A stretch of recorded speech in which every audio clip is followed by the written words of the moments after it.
Introduction to RA 8491. Republic Act No. 8491, also known as the Flag and Heraldic Code of the Philippines, is a law that prescribes the proper use, display, and respect for the Philippine flag, national anthem, and other national symbols.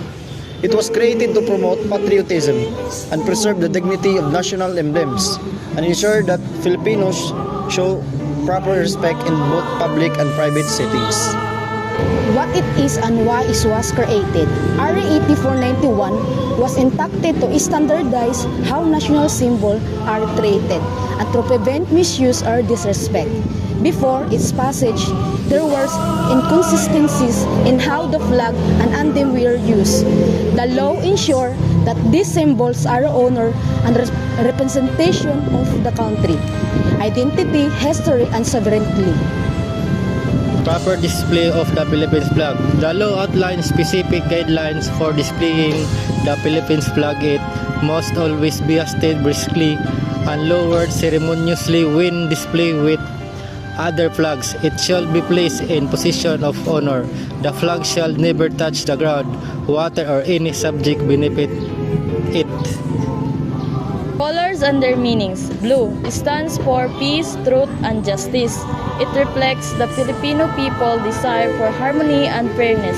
Red symbolizes patriotism and valor, honoring the courage and sacrifices of those who fought for the country freedoms.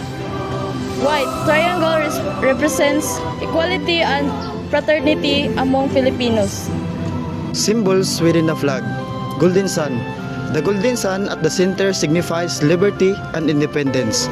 Its 8 rays represent the first 8 province that revolted against Spanish rule: the Manila, Cavite, Bulacan, Pampanga, and Nueva Ecija, Tarlac, Laguna, and Batangas.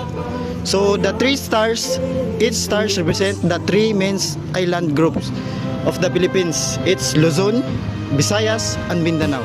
Rules during national events, mourning and ceremonies. During national holidays and official events, the flag must be prominently displayed.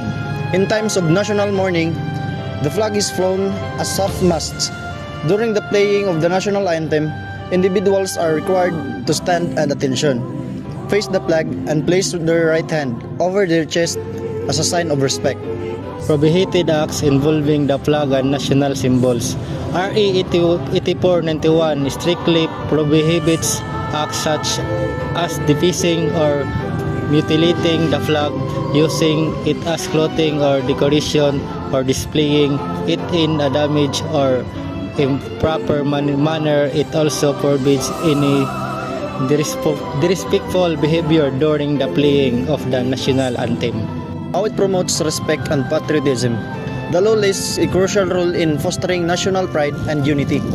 By following these guidelines, citizens are reminded of the sacrifices made for the country's independence and are encouraged to value their national identity. Respecting national symbols strengthens a shared sense of belonging and responsibility among Filipinos. Real-life application. Example of correct practices: standing still and singing the national anthem with sincerity, properly holding and storing the flag after use, displaying the flag in school, government buildings, and new homes during national celebration.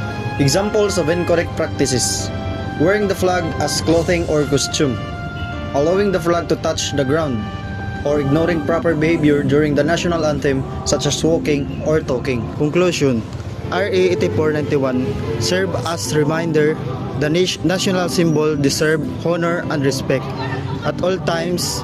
By understanding and following this law, every Filipino contributes to preserving the country's dignity and heritage. Awareness and compliance are not just legal obligations. They are expressions of patriotism and pride in being part of the nation.